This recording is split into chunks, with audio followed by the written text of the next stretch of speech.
দর্শক, অনেকগুলো গুরুত্বপূর্ণ খবর আছে। সবচেয়ে গুরুত্বপূর্ণ খবর হচ্ছে ইরানের সর্বোচ্চ নেতা নতুন করে যুদ্ধের নির্দেশ দিয়েছেন। তিনি বলেছেন, যদি ইরানের প্রয়োজন পূরণ না হয় তাহলে আবার মার্কিন বাহিনীর বিরুদ্ধে অভিযান শুরু করতে হবে।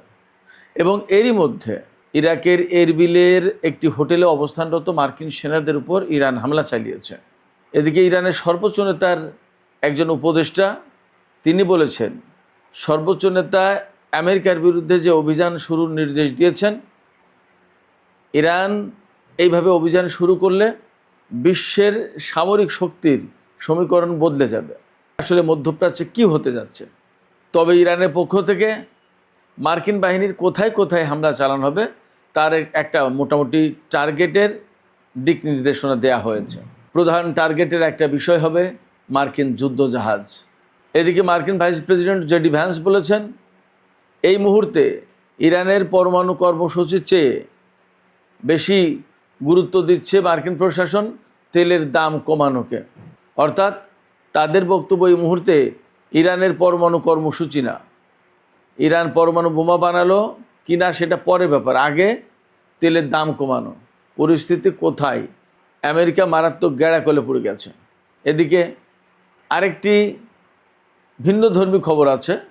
তুরস্কের মাধ্যমে ইরান সিরিয়ার কাছে বার্তা পাঠিয়েছে, সিরিয়ার সামরিক বাহিনী যদি লেবাননের প্রতিরোধকামী সংগঠন হিজবুল্লাহর বিরুদ্ধে কোনো হামলা চালায় তাহলে সিরিয়ার প্রেসিডেন্টের প্রাসাদ সহ শত শত লক্ষ্যবস্তুতে ড্রোন এবং ক্ষেপণাস্ত্র হামলা চালাবে ইরান। এই বার্তার পর কি ঘটেছে আরেকটি খবর আমি আপনাদেরকে একটু জানিয়ে বিস্তারিত আলোচনায় চলে যাব। সেটি হচ্ছে সৌদি আরবের তাবুক অঞ্চলে কিং ফয়সাল এয়ারবেজ, সৌদি আরবের একটি বিমান ঘাঁটি আছে। সেই বিমান ঘাঁটিতে তুরস্ক F-16 বিমান মোতায়েনের প্রস্তুতি নিচ্ছে। এই ঘাঁটিটি ইসরায়েল সীমান্ত থেকে 200 কিলোমিটার দূরে। এদিকে আরেকটি গুরুত্বপূর্ণ খবর আছে। ইয়েমেনের হুতি সমর্থিত সামরিক বাহিনী সেখানকার কৌশলগত দিক দিয়ে অত্যন্ত গুরুত্বপূর্ণ বন্দর নগরী মোখা, এই মোখা শহরকে টার্গেট করে অভিযান শুরু করেছে। এই অভিযানের মূল লক্ষ্য হচ্ছে সৌদি সমর্থিত ইয়েমেনি বাহিনীকে বহিষ্কার করা। এপাশে হরমুজ প্রণালীতে কিন্তু সেই অচল অবস্থা একই অবস্থায় আছে। সুপ্রিয় দর্শক, এই বিষয়গুলো নিয়ে এখন আমি বিস্তারিত আলোচনা করব। আশা করি ভালো লাগবে আপনাদের। আর যদি ভিডিও ভালো লাগে, আলোচনা ভালো লাগে, তাহলে লাইক কমেন্ট শেয়ার করবেন এবং চ্যানেলটি সাবস্ক্রাইব করে সাথেই থাকবেন। দর্শক, চলুন আমরা বিস্তারিত আলোচনা করি। প্রথমেই যে আলোচনা করব সেটি হচ্ছে ইরানের সর্বোচ্চ নেতা সাইয়েদ মুজতবা খামেনি। তিনি বলেছেন, তিনি নির্দেশ দিয়েছেন যে ইরানের যদি প্রয়োজনটা ঠিক না পূরণ হয়ে থাকে, যে মাত্রায় মার্কিন বাহিনীকে দুর্বল করা দরকার বা তাদের বিরুদ্ধে যে মাত্রায় অভিযান পরিচালনা করা দরকার, সেই ডিমান্ড যদি ফুলফিল না হয় তাহলে নতুন করে মার্কিন বাহিনীর বিরুদ্ধে অভিযান চালাতে হবে। এটা তার পক্ষ থেকে একটা অর্ডার, নির্দেশ। এই নির্দেশনার মানে কিন্তু অ্যাকচুয়ালি আমেরিকার বিরুদ্ধে যুদ্ধ শুরু হয়ে যাওয়া। আমার মনে হচ্ছে ইরান আমেরিকার বিরুদ্ধে পূর্ণাঙ্গ যুদ্ধ শুরু করতে পারে। কারণ হচ্ছে ইরান যে দাবিগুলো করেছে তার ভিতরে একটা দাবি, ইরানের আশপাশ থেকে মার্কিন নৌবাহিনী, নৌ ব্লকেড এবং বিমান বাহিনী প্রত্যাহার করতে হবে। আমেরিকা তা করেনি, বরং এই বিমান বাহিনী এবং এই নৌবাহিনী থেকে ইরানের উপর হামলা চালানো হয়েছে। সর্বোচ্চ নেতা যে নির্দেশনা দিয়েছেন সেই নির্দেশনার লক্ষ্য হচ্ছে, তিনি বলেও দিয়েছেন যে মার্কিন অর্থনৈতিক স্থাপনা এবং প্রধান লক্ষ্য হবে মার্কিন নৌবাহিনীর যুদ্ধজাহাজ। বাস্তব কথা হচ্ছে, এতদিন যে যুদ্ধ হয়েছে ইরানের সাথে আমেরিকার বা আমেরিকার সাথে ইরানের, ইরান কিন্তু সেই যুদ্ধে মার্কিন জাহাজকে লক্ষ্য করে হামলা কিন্তু তেমন চালায়নি। তাদের মূল লক্ষ্য ছিল ইরাক থেকে শুরু করে ওমান পর্যন্ত এবং ওই পাশে জর্দান পর্যন্ত যত দেশ আছে তার ঘাঁটিগুলো ধ্বংস করা। এখন নতুন করে টার্গেট ঠিক করা হলো মার্কিন যুদ্ধজাহাজ এবং মধ্যপ্রাচ্য অঞ্চলে আমেরিকার যে সমস্ত অর্থনৈতিক প্রতিষ্ঠান আছে, সংস্থা আছে, স্থাপনা আছে, এগুলোতে হামলা চালাতে হবে। এবং আমরা এই সর্বোচ্চ নেতার পক্ষ থেকে এই নির্দেশনা প্রকাশের পরপরই দেখতে পাচ্ছি ইরাকের উত্তর অঞ্চলে যে কুর্দিস্তান, সেই কুর্দিস্তানের একটি অঞ্চলের নাম হচ্ছে ইরবিল। এই ইরবিলের একটি হোটেলে মার্কিন সেনারা অবস্থান করছিল। এই তথ্য পাওয়ার পরে সেখানে হামলা চালিয়েছে ইরান। ক্ষয়ক্ষতি কী হয়েছে এখনও পুরোপুরি জানা যায়নি, কিন্তু সেখানে ইরান হামলা চালিয়েছে। এদিকে ইরানের সর্বোচ্চ নেতা যে নির্দেশনা দিয়েছেন নতুন করে মার্কিন বাহিনীর বিরুদ্ধে আক্রমণাত্মক অভিযানের, আমরা গত 2-3 দিন ধরে কিন্তু বলে আসছিলাম। এই নির্দেশনা সম্পর্কে তারই উপদেষ্টা, ব্যবস্থাপনা এবং অর্থনৈতিক বিষয়ক উপদেষ্টা মোহাম্মদ মোকবের একটা এক্স পোস্টে লিখেছেন যে সর্বোচ্চ নেতা যে নির্দেশনা দিয়েছেন এই অনুযায়ী যদি ইরান অভিযান শুরু করে, তাহলে এই যে ইরানের যে আক্রমণাত্মক অবস্থান, এই অবস্থানের কারণে বিশ্বের সামরিক শক্তির সমীকরণ বদলে যাবে। তিনি একদম জোরালো ভাষায় বলেছেন, ইরান পারস্য উপসাগরীয় নিরাপত্তা নিশ্চিত করবে, হরমুজ প্রণালী দিয়ে জাহাজ চলাচল নিশ্চিত করবে, নির্বিঘ্ন করবে এবং এই অঞ্চলের দেশগুলো তাতে শান্তি ও স্বস্তিতে থাকবে। তিনি বলেছেন হরমুজ প্রণালীর যে ব্যবস্থাপনা ইরান করতে যাচ্ছে, এই ব্যবস্থাপনার কারণে আঞ্চলিক দেশগুলোর উন্নতি, অগ্রগতি এবং স্বস্তি নিশ্চিত হবে। এদিকে ইরানের অবস্থা যখন এই, অর্থাৎ যথেষ্ট আক্রমণাত্মক অবস্থানে যাচ্ছে এবং এর মধ্যে আমরা দেখলাম যে ইরাকের এরবিলে মার্কিন অবস্থানে হামলা চালিয়েছে ইরান। এই সময় মার্কিন ভাইস প্রেসিডেন্ট জেডি ভ্যান্স বলছেন যে তাদের কাছে এই মুহূর্তেই ইরানের পরমাণু কর্মসূচির চেয়ে বেশি গুরুত্ব পাচ্ছে তেল এবং গ্যাসের দাম কমানো। তিনি বলছেন যে সমস্ত আমেরিকায় তেল এবং গ্যাসের দাম কমাতে পারাটাই এই মুহূর্তে আমাদের প্রধান লক্ষ্য। পরমাণু কর্মসূচি পরে, ইরানকে পরমাণু বোমা বানাতে দেওয়া হবে না, এই প্ল্যানটা আমাদের এখন সেকেন্ড। ফার্স্ট প্রায়োরিটি হচ্ছে তেলের দাম, গ্যাসের দাম কমানো। তার মানে ইরান খুব ভালো মতোই চেপে ধরেছে বোঝা যাচ্ছে।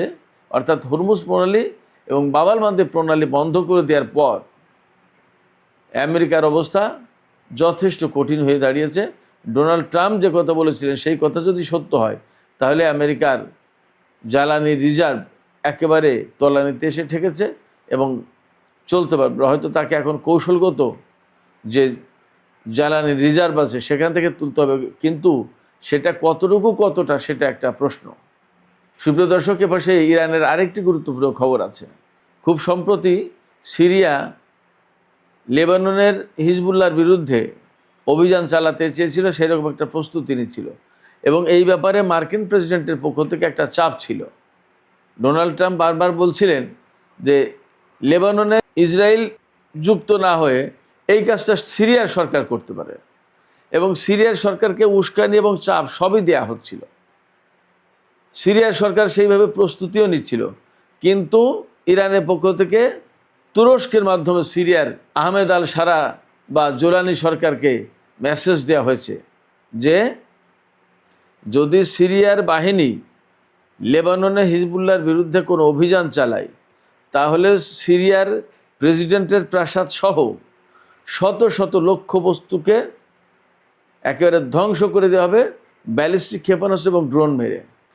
এই বার্তা তুরস্কের মাধ্যমে সিরিয়াকে দেওয়ার পর সিরিয়া কিন্তু আর লেবাননে অভিযান চালায়নি। তার মানে ইরানের এই ক্ষেপণাস্ত্র এবং ড্রোন শক্তির ভয় সিরিয়া ভালোই পেয়েছে এবং ইরানের এই সামরিক শক্ত অবস্থান সিরিয়াকে নতুন করে ভাবতে বাধ্য করেছে। মার্কিন সমর্থন থাকার পরেও তারা এই কাজটা করতে দেয়নি। হয়তো তুরস্ক তাকে সেইভাবেই বলেছে, হয়তো বলেছে যে ইরানের সাথে বাড়াবাড়ি করতে যেও না, বাড়াবাড়ি করতে গিয়ে আমেরিকা এবং ইসরায়েলের কী পরিস্থিতি তা তো দেখছই। আমেরিকা কিন্তু মধ্যপ্রাচ্যের কোনো দেশের ঘাঁটি কোনো কিছুকে নিরাপত্তা দিতে পারছে না।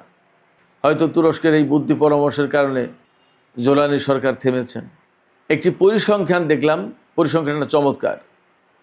ইরান এবং আমেরিকার মধ্যে যে যুদ্ধ হয়েছে সেই যুদ্ধে আমেরিকার MQ-9 রিপার যে ড্রোন, এই ড্রোনের টোটাল যে মজুদ ছিল তার 25% শেষ এই যুদ্ধে। অর্থাৎ ড্রোন ইরানের আকাশে পাঠালে সেটা একেবারে ধ্বংস করে দিয়েছে, সাথে সাথে ইরান কোনো রক্ষে নেই। ইসরায়েলেরও প্রচুর পরিমাণে ড্রোন ইরানের আকাশ থেকে ধ্বংস হয়েছে, আর আমেরিকার অনেকগুলো বিমান তো গেছে, সেটা তো সবাই জানেন কম বেশি। এদিকে ইসরায়েলের গোয়েন্দা সংস্থা এবং সামরিক বাহিনী খুব অবাক হয়েছে। কেন অবাক হয়েছে? এই যে যুদ্ধটা, এই যুদ্ধের পরে ইরান তাদের অস্ত্র এবং ক্ষেপণাস্ত্র এবং ড্রোন যে এত পরিমাণে উৎপাদন করেছে, ইসরায়েলের সামরিক বাহিনীর কাছে খবর আছে যে ইরানের আগে যে পরিমাণ অস্ত্র ছিল প্রায় সেই জায়গায় পৌঁছে গেছে, প্রায় সেই জায়গায়। আর 2027 সালের ভেতরে ইরানের হাতে ব্যালিস্টিক ক্ষেপণাস্ত্রের পরিমাণ কত হবে জানেন? ইসরায়েলি গোয়েন্দা সংস্থার তথ্য হচ্ছে 2027 সালের মাঝামাঝি ইরানের হাতে এত পরিমাণে ব্যালিস্টিক ক্ষেপণাস্ত্র হবে, যে পরিমাণে ব্যালিস্টিক ক্ষেপণাস্ত্র 2025 সালে অর্থাৎ গত বছরের জুন মাসে যে যুদ্ধ হলো, 12 দিনের যুদ্ধ, এই যুদ্ধ শুরুর আগে ইরানের হাতে যত ছিল সেই পরিমাণে, অর্থাৎ 2-3টা যুদ্ধে যে পরিমাণে খরচ হয়েছে ইরানের ব্যালিস্টিক ক্ষেপণাস্ত্র বা আধার তো সমস্ত সব কিছু ফুলফিল হয়ে আগের অবস্থায় চলে যাবে আগামী 6 মাসের ভেতরে। চিন্তা করেন ইরান কি পরিমাণে অস্ত্র এবং সামরিক সক্ষমতা অর্জন করেছে।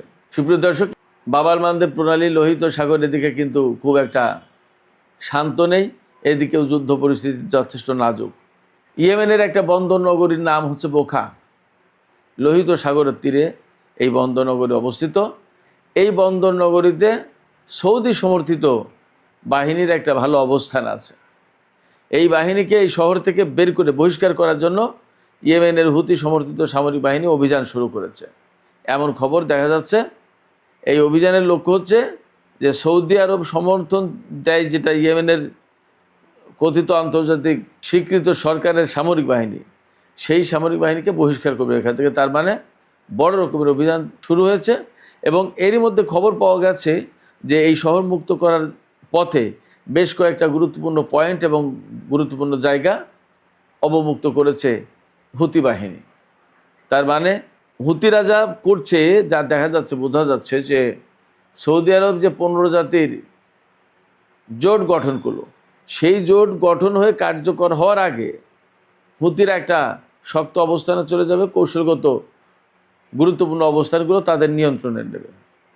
এরপরে যদি সৌদি আরব 15 জাতির যে জোট, সেই জোটের আওতায় যদি যুদ্ধ শুরু করে, তাহলে বোঝাপড়াটা ভিন্ন কায়দায় হবে। দেখা যাক কী দিয়ে কী হয়, কি পরিস্থিতি হয়, আমরা অপেক্ষা করি। সুপ্রিয় দর্শক, এখনকার আলোচনা এখানে শেষ করতে চাইছি। আলোচনা শেষের আগে আপনাদের মতামত জানতে চাই যে এই যে ইরানের সর্বোচ্চ নেতা নির্দেশনা দিলেন ইরানি বাহিনীকে যে ইরানের প্রয়োজন যদি পূরণ না হয়ে থাকে তাহলে মার্কিন বাহিনীর বিরুদ্ধে অভিযান শুরু করতে হবে, এবং এরই মধ্যে আমরা দেখতে পেলাম ইরাকের কুর্দিস্তান অঞ্চলে ইরান মার্কিন সামরিক অবস্থান লক্ষ্য করে হামলা চালিয়েছে। তাতে কি আপনাদের মনে হচ্ছে খুব শিগগিরই ইরান আমেরিকার বিরুদ্ধে বড় ধরনের কোনো অভিযান শুরু করতে যাচ্ছে? ইরানের পক্ষ থেকে কিন্তু গুরুত্বপূর্ণ লক্ষ্যবস্তু হিসেবে মার্কিন যুদ্ধ জাহাজকে ঠিক করা হয়েছে, অর্থাৎ মার্কিন যুদ্ধ জাহাজ লক্ষ্য করে এবার ইরান হামলা চালানোর পরিকল্পনা নিয়েছে। তাহলে কি যুদ্ধ ভয়ঙ্কর রূপ নেবে, নাকি আমেরিকা পরিস্থিতি বুঝে চুপ করে নীরবে সরে পড়বে? আপনাদের কি মনে হয়? আপনাদের মতামত জানিয়ে কমেন্টে লিখুন, আর ভিডিও ভালো লাগলে লাইক, কমেন্ট, শেয়ার করবেন এবং চ্যানেলটি সাবস্ক্রাইব করে সাথেই থাকবেন। দর্শক, এখনকার আলোচনা এখানে শেষ করছি। আপনারা সবাই অনেক অনেক ভালো থাকুন। আল্লাহ হাফেজ।